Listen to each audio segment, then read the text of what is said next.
My parents said there wasn't enough space for me at the family retreat. They told me to sit this year out like I didn't belong. Then they invited 126 people, all my siblings, their spouses, in-laws, cousins, even friends who had nothing to do with our family. And it was held at Cedar Ridge, the place I poured years of my life and my own money into building the place they're now trying to take from me. I stayed quiet. I smiled, but I was already planning my move. By that night, I had the entire room in shock, and my family had nowhere to hide. Before I tell you exactly what happened, I want to know you're here with me. And this is the most personal story I've ever shared. Just say listening in the comments or tell me where you're from. I love knowing how far my story reaches. Sometimes even the smallest connection makes a story feel heard. Thank you. And now here's my story. And if you're new here, please consider subscribing. This channel is where I share real stories, raw, unfiltered, and straight from the heart. Every like, comment, and subscribe helps me keep telling them, especially on the days when it feels hardest. The rain in Seattle had been steady all evening, a soft, cold mist tapping against my studio window. At 9:07 p.m., the space smelled faintly of pine from the mood board I'd been working on a palette of deep evergreen and silver gray for a luxury craft brand. The LED desk lamp cast a sterile glow over my monitor. All efficiency, no warmth. I was in the middle of aligning a swatch when my phone lit up with an iMessage from my mother. Numba Kong Cho Chok.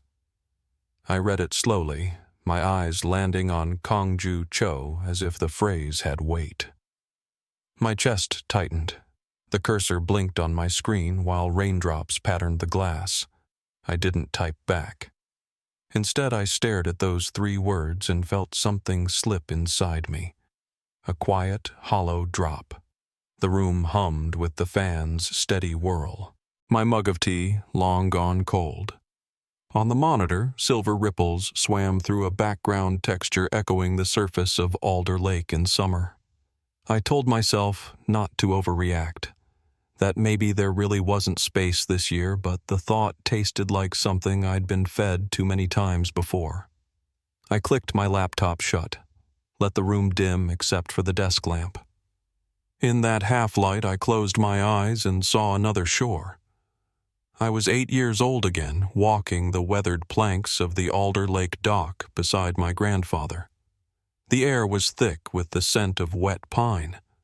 The water lapped at our ankles as he leaned down and said quietly, "If no one invites you to their table, build your own." His voice was low, almost conspiratorial, as if this was knowledge too precious to be overheard. The grain of the wood beneath my sneakers seemed to map out a direction only I could follow. When the memory faded, I was back in my cramped Seattle kitchen at 10:01. I filled the kettle, but my hands trembled, the lid clinking against the pot. Steam curled into the dim space, mingling with smaller memories. The American Design Honor I had won when my parents were too busy at a networking event.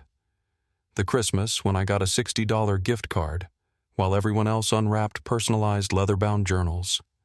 The family photo where I stood at the edge, the light missing my face entirely. I pressed my palms to the counter. I'd always told myself they had reasons, travel schedules, logistics, misunderstandings, but the truth was heavier now, pressing into my ribs. They simply didn't make room. At 10:18, I called Maya. I read the text aloud, word for word. "They're not short on space," she said after a beat. "They're short on respect." The truth of it sat between us. She reminded me of the creative retreat concept I'd sketched years ago and tucked away in a drawer. Back at my desk, 10:46. I muted the family group chat and shut off notifications. My mood board still glowed on the screen, evergreen and silver like pine against the lake. I snapped a photo of it, saving it to my phone. Not for work, but as a private vow. Then an Instagram notification slid down. "Logan itinerary is out. Biggest year yet." My thumb hovered, a cold hunch settling in my stomach. I tapped. And, in that moment, Something in me shifted from the excluded observer to someone ready to find out exactly what was going on. The post opened to a glossy shot of Alder Lake Lodge with the caption, "An annual retreat." 126 confirmed. I zoomed in, letting my eyes trace the smaller text beneath Overflow Lodging Aspen Cabin and Maple Cottage. 3 extra houses. So much for no room. I took a screenshot marking the key lines in bright red. My pulse thudded with the kind of heat that comes not from surprise but from being lied to when the truth is public. Flipping over to stories, I found Sabrina's update, a video of a long table at a waterfront restaurant, 24 place settings gleaming under candlelight. So crowded this year, her caption read, tagged with the restaurant's account. White linen silver forks, tall tapers, nothing like the mismatched mugs and mason jars of the old retreat dinners. If there was a menu tasting for 24, then this year's scale had been locked in months ago. The not enough room text wasn't a last-minute logistics issue. It was the cover story. At 11:19, my phone buzzed. Michael. I tried to speak up. Dad says, "This year's about the image." That word image dug under my skin. I'd built a career in branding and crafting authentic image, and now I was being excluded to protect some curated facade that didn't have space for me. By 11:30, I was pacing. I almost posted the screenshots to my own feed, tagging the lodge, the restaurant, the family members. My finger hovered over share until Maya's voice cut through my impulse. "Don't burn a bridge. Build a house." I deleted the draft, opened a new browser tab, and typed, "Alder Lake area, lakefront estate availability." Scrolling past generic rentals, I stopped at a listing Cedar Ridge Estate. Photos unfolded. Glass walls facing the lake, a private dock, and open kitchen with long counters meant for shared meals. Available the exact week of the retreat. I ran the numbers. The rental price was steep cancellation penalties worse. My down payment fund for a future home blinked in my mind like a warning. I sat back, breathing in slow, letting another memory surface, the hallway of Alder Lake Lodge years ago, where my grandmother arranged wild flowers in a cloudy glass jar. Her version of elegance was kindness. You could feel welcoming hands, not polished silver. That was the kind of gathering I wanted to bring back on my own terms. At 11:52, I bookmarked the Cedar Ridge page, leaving it open beside my savings spreadsheet. The idea was dangerous, but it pulsed with possibility. Tomorrow, I would call my mentor. Tonight, I let the thoughts settle. I was done fighting for a seat at their table. It was time to build mine. The morning was still damp from an overnight drizzle when I stepped into Elm and Bean, my corner cafe in Seattle.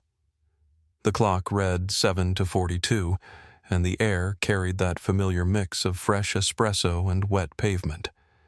I slid into my usual seat by the window laptop, open a spreadsheet already waiting for me. Numbers filled the cells. Cedar Ridge's rental fee, insurance, catering, workshop supplies, speaker travel, plus a 20% contingency column. My savings account balance sat in the top corner of the screen like a silent question. Is this worth it? I thought of my grandmother's hands arranging wild flowers in that cloudy jar on the lodge table. That image settled the matter. I closed my eyes for a second, breathed in the scent of the coffee, and began locking in the budget. At 8:15, I was on a video call with Professor Alan Brooks. His lined face appeared against a wall of bookshelves, the morning light catching the rims of his glasses. I explained the plan in detail, why I'd chosen Cedar Ridge, what I hoped the retreat would stand for. He leaned back, folded his hands, and said, "Don't waste yourself on direct confrontation. Design a space where people leave better than they arrived." I wrote it down in bold across the top of my notebook. Build, don't retaliate. By 9:02, I was staring at the confirm reservation button on the Cedar Ridge's booking site. My cursor hovered for a heartbeat before I entered my card details, agreed to the cancellation penalty, and clicked. A second later, the confirmation email landed in my inbox. I starred it, printed it, and pinned it to the studio wall. There was no turning back now. From 10:30 until just after lunch, I was in a rhythm, naming the retreat horizon makers, sketching a horizon line where wood grain met Lake Ripple, building a palette of deep pine lake silver and a fire-lit amber accent. I set the typography in a clean grotesque for headers and a warm surf for captions. A private landing page followed 3-line mission statement, proposed schedule, RSVP form. With each kerning adjustment, my breathing steadied here. I was in control.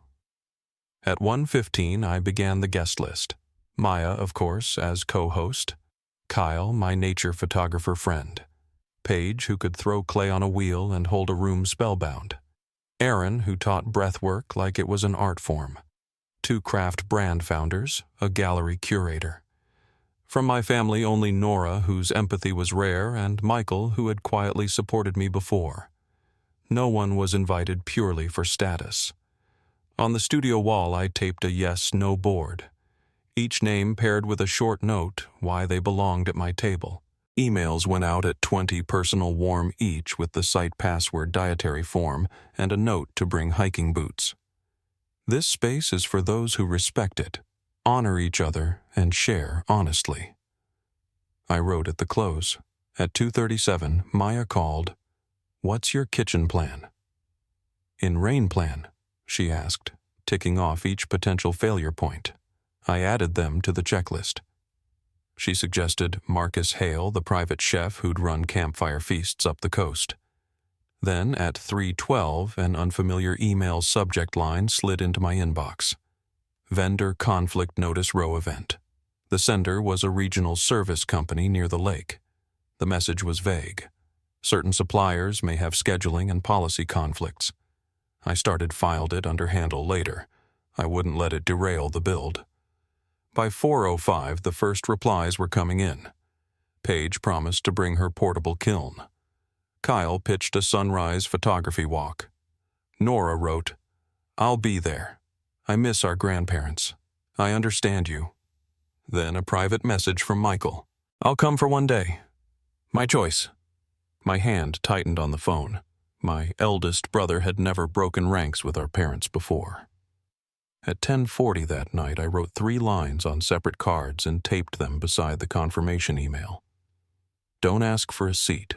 Build the table. Don't retaliate. Create. Don't stand alone. Connect. The last thing I saw before bed was Sabrina's new story. A sweeping shot of the Alder Lake shoreline. Then just for a second, the carved wood sign of a lakeside restaurant. My branding-trained eye caught the logo of a supplier in the frame. I screenshotted it. Something told me this detail would matter later. The first Monday of Horizon Makers broke bright and clear sunlight slicing through the tall pines that ringed Cedar Ridge's estate.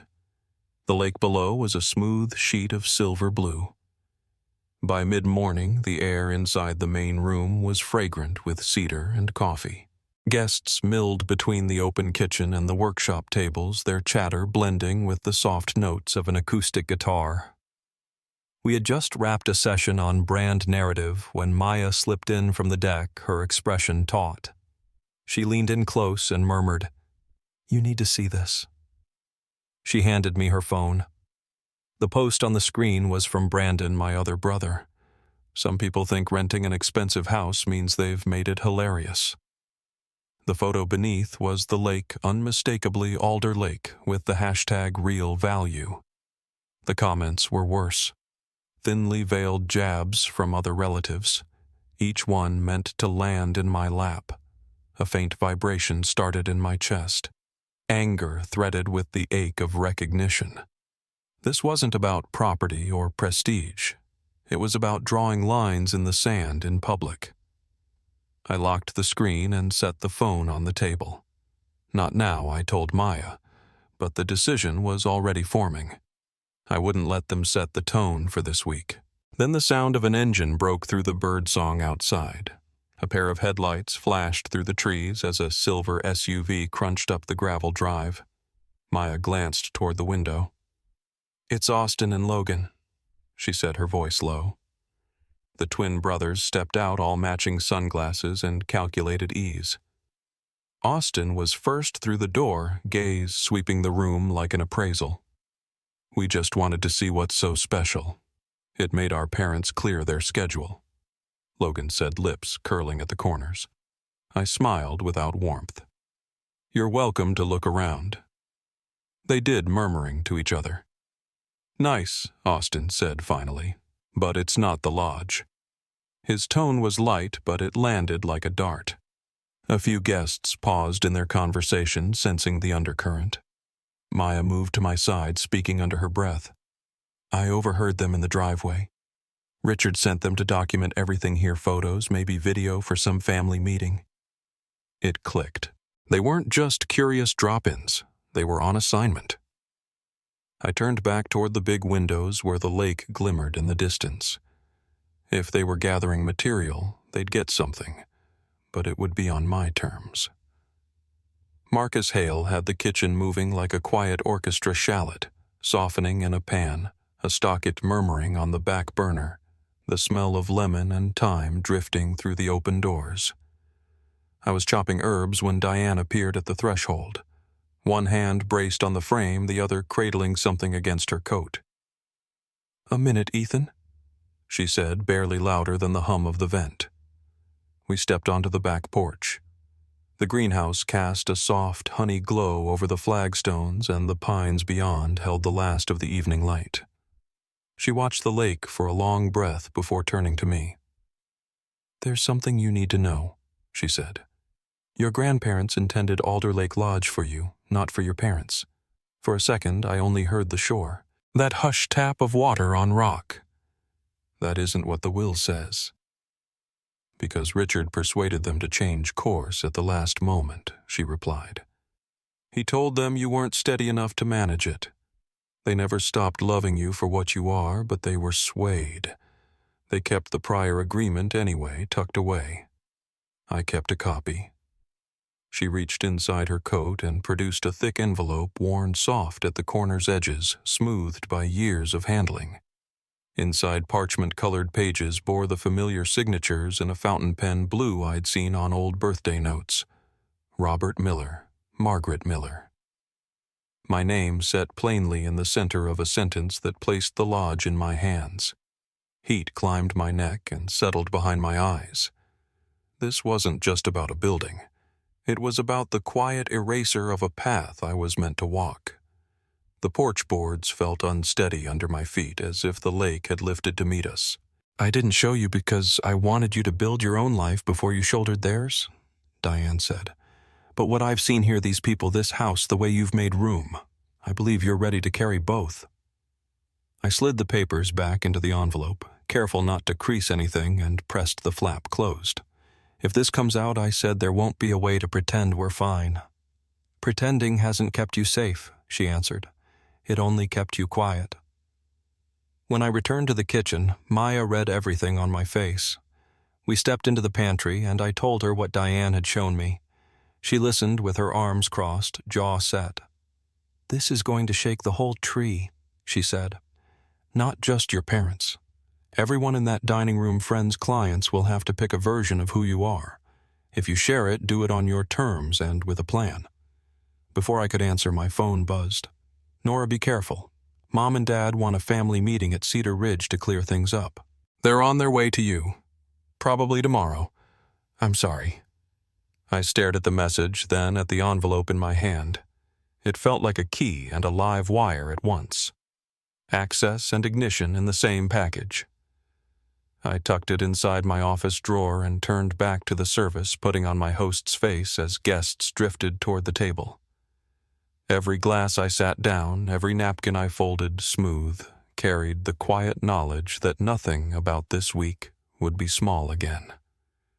When the last dessert plate left the pass, I stepped outside alone. The lake lay silver and still under a lifting moon. The air smelled like wet bark and lemon zest. I pressed my palm to the railing and felt the grain bite back. I had asked for a seat. I had built a table. Now I was holding proof that the original room was meant for me all along, and that came with a cost I could already feel in my bones.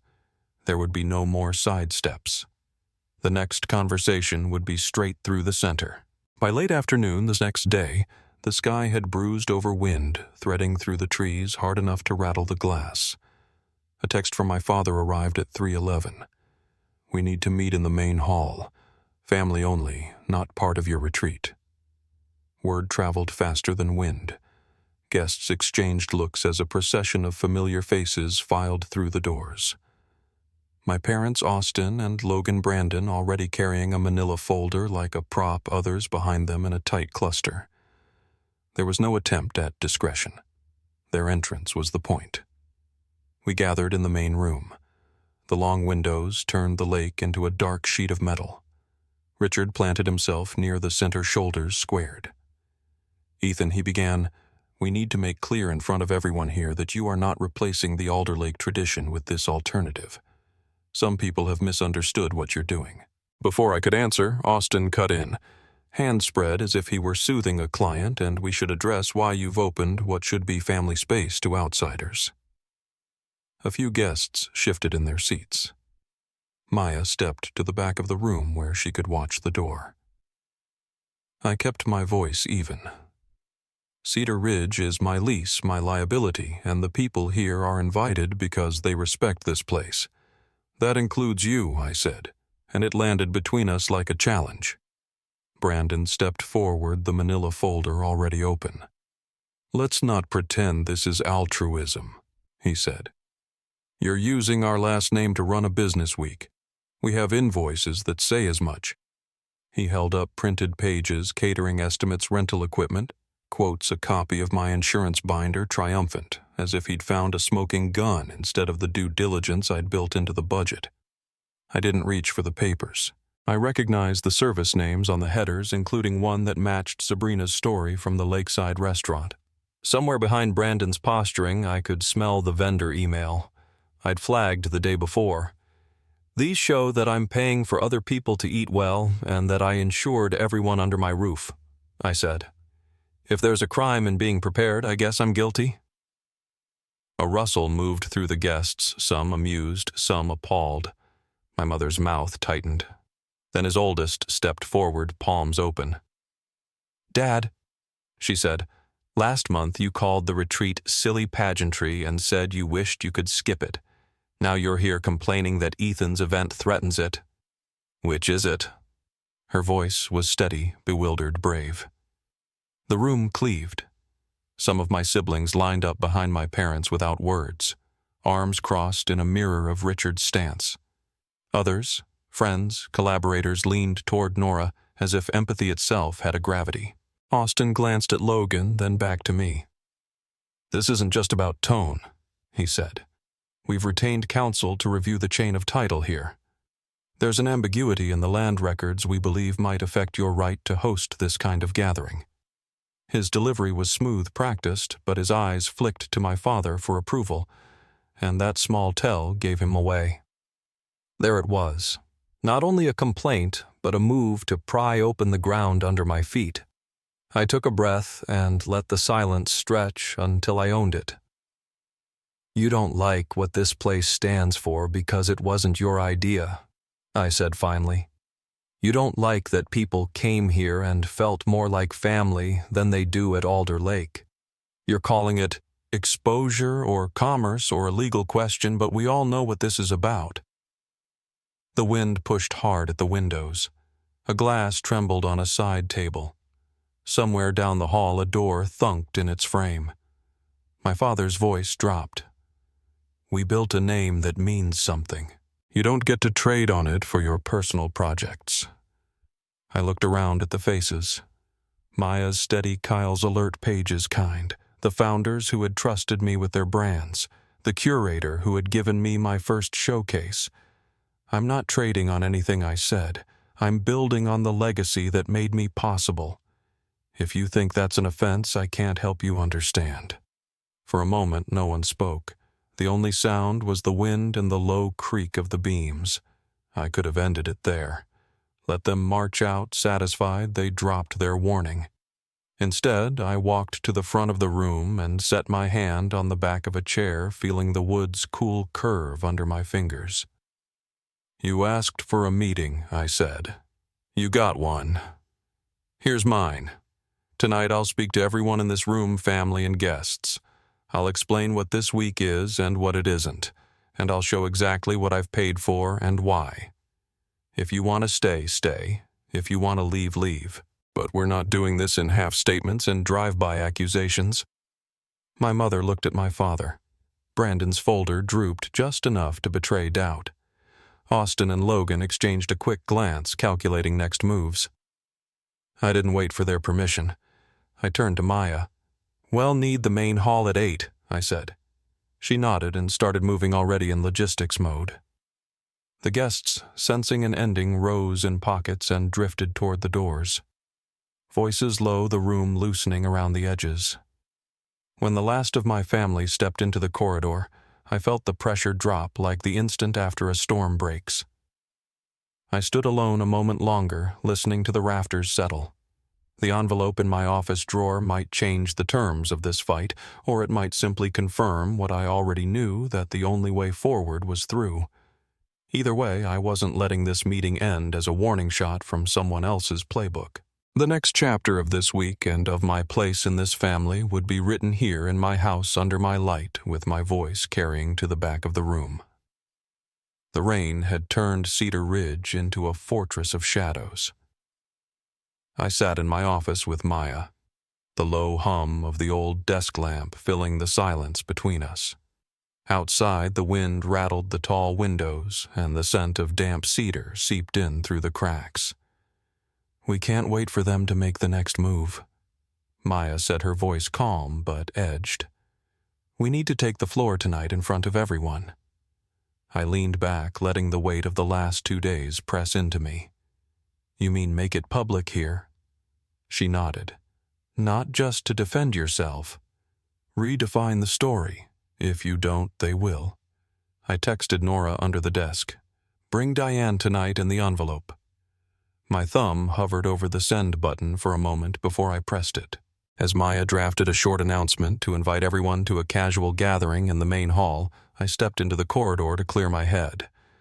That's when I caught Austin and Logan in the East Wing lounge.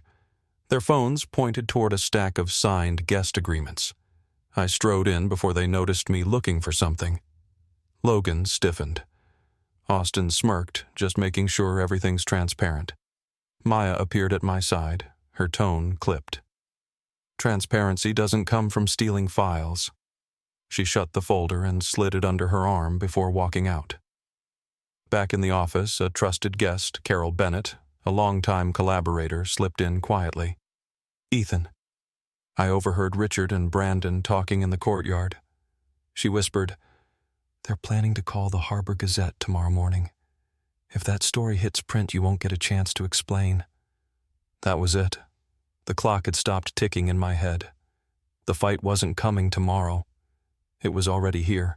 By the time I walked to the main hall, the murmur of voices was already growing. In my jacket pocket, Diane's envelope felt like both a sword and a live grenade. Tonight, I wasn't going to wait for permission to speak. The hall smelled faintly of pine resin and warm bread from the kitchens. Every chair was filled guests in their weekend clothes, family members in crisp sweaters and forced smiles. I took the small stage near the fireplace, my voice steady. When I created this retreat, I wanted a place that didn't care about who you were born to or how many titles you could recite at a dinner table. I wanted a place for connection, real connection. There was polite applause from the guests, but the family row remained still. Brandon's voice cut through. "And what's the bill for those connections, Ethan? Should we tell them how much you're pocketing?" I gestured toward him. "By all means." He stepped up, unfolded his papers, and began reading the numbers. When he finished, I handed Maya a folder. She distributed copies to the guests in the front row records, showing every expense had been paid from my own account. Not a single profit line. The room shifted. I turned toward the double doors. "Diane, would you join me?" Her steps were slow but deliberate. She opened the thick envelope and pulled out the original agreement signed by my grandparents naming me as the inheritor of Alder Lake Lodge. A ripple went through the crowd. Some guests whispered, others stared openly at Richard. Richard's voice cracked the air. "That paper is meaningless. The legal will replace it." Nora moved forward from the side wall. "Then you'll want to explain this." She held up a printed email from the family attorney confirming no formal revocation had ever been filed. The quiet in the room deepened into something sharper. Austin stood abruptly, his voice tight. "We just wanted to make sure Ethan didn't waste the family's assets like he did before." The words hung in the air, heavier than the rain outside. Guests turned to me, curious, confused. My stomach tightened. The before Austin referred to was a wound I had never let the public see a project I'd poured myself into sabotaged from the inside by people I once trusted. Questions began flying from the floor. Austin's face palled. Richard's jaw clenched. I stood there, the firelight flickering against Diane's document in my hands, realizing the room was no longer neutral ground. This was a battlefield, and every word from here on out would decide who walked away with the truth.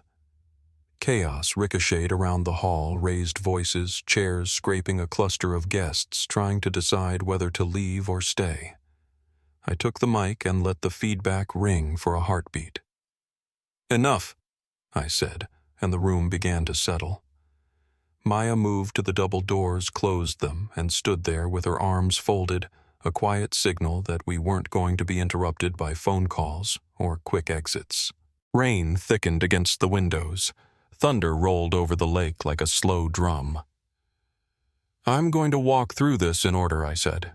"No spin, no interruptions. Family and guests deserve the same clarity." I started at the beginning. My grandparents buying Alder Lake Lodge when they were young and broke building summers around potluck meals and late-night stories. I talked about how the retreat had once meant we chopped vegetables together instead of curating seating charts, how we carried kayaks to the shoreline instead of photo backdrops to the lawn. I described the year I underwrote half the cost of repairs after a winter storm, how I designed the last printed invitations before those were replaced with corporate L-looking Evites, how I donated my time to build the family site that got quietly rebranded without my name. Things I'd done because I believed I was part of the same table. Things no one had cared to mention. I kept my voice low and steady. People leaned in. Then I cued the first set of images to the screen behind me. 6 years ago, I said an outside buyer approached my father. A slide deck appeared. Emails I'd pulled from an old thread I'd been copied on by mistake, a meeting agenda stamped by a hospitality conglomerate. My father's message thanking them for their term sheet. "The sale didn't go through," I said. "But if it had, there would be no lodge to argue over. The annual retreat would be a marketing package. That decision wasn't mine." A murmur rolled through the guests. I let the documents breathe on the screen for a few seconds, names redacted except the ones that mattered. Richard shifted his weight and opened his mouth. I raised a finger for patience and moved on. "Second," I said, and clicked play on an audio file. I didn't look toward Austin or Logan as their voices filled the hall. They spoke casually about transitioning rights, about how a shell company in Brandon's name could simplify management of Cedar Ridge, how you only have to apply pressure in the right place. There was no joy in airing it, only the relief of light on something that had been growing in the dark. When the clip ended, the silence was heavier than any shout. "In this house," I said, "I have taken responsibility for every person under its roof. I've paid every bill out of pocket and will continue to do so through the week. No one is getting squeezed, and no one will. This isn't an extraction, it's a contribution." A hand went up near the second row. Carol Bennett stood. Her voice shook, but her words did not. 3 winters ago, after I lost half my clients, Ethan rebuilt my brand for free and introduced me to 3 people who kept my studio alive. Being here this week gave me the first commission I've had in months. Across the aisle, Kyle rose next. "This retreat is why I've booked a show in October," he said. Paige added, "I came to teach, not to take. I've already promised a scholarship piece to a family in town." One by one, guests stood, not to flatter me, but to name the ways they had been helped by the work we were doing, by the room we made, by the energy in the air. I waited until the wave of voices eased. Then I took the envelope Diane had given me from the table, slid out a single page, and held it up. "There's one more thing," I said. "My grandfather's addendum. It's not the will, but it is his intention in his own hand. It says Cedar Ridge should be stewarded by me for as long as I'm able, because I swallowed, because I have a way of bringing people together." I set the page down on the lectern and looked at my father. His face was set so hard I could almost hear the grind of his teeth. He started toward the front. Words loaded in his eyes, but I lifted the mic and shook my head.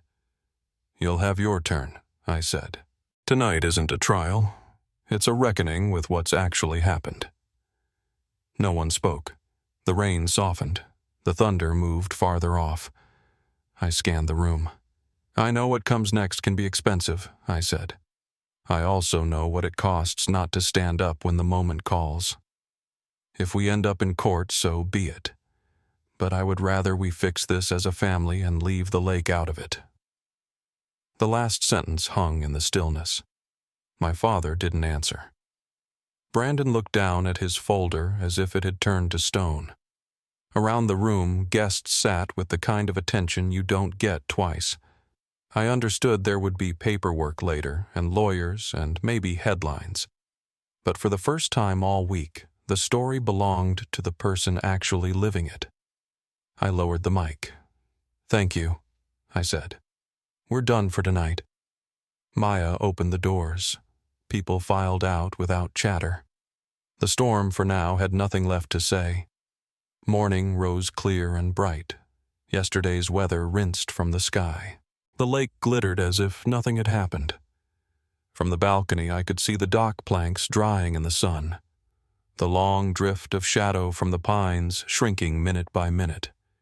Inside the house carried the hush of a church after a service.